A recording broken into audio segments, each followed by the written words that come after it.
had to run all the water that was inside up through this rain for rent tank that has baffled sections so the water can be cleaned. And so that's what's going on, and it took a while to get everything hooked up correctly.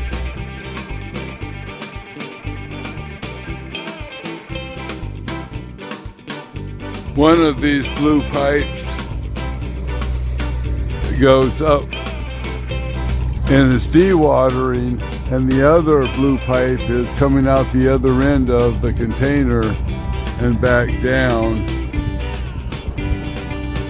which is this one, which is a 4-inch. The one going up to 3-inch and the one coming back to 4-inch. And so there's only one pump, 3-inch pump, dewatering this particular work area. Like most areas, the nasty looking rock here, AquaDams can't go over and make a good seal. But they put that there to protect this 2-year-old new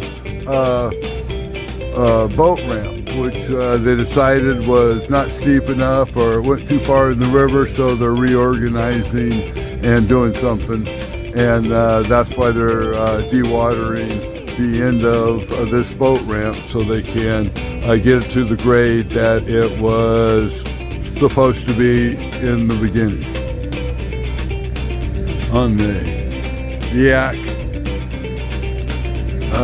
mountain in the background to the Eyak River, and this is where an AquaDam is being used to protect the salmon run up this river right off the Pacific Ocean.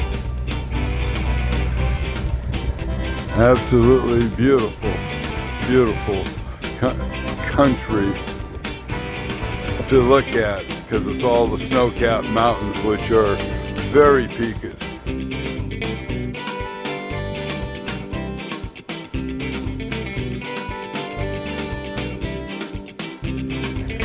It's already taken this down with an hour of pumping considerably, and it seems there's red water running into it, which is here, which is where the color is coming from. It's not coming from the AquaDam. It's the seep here. So, end of picture.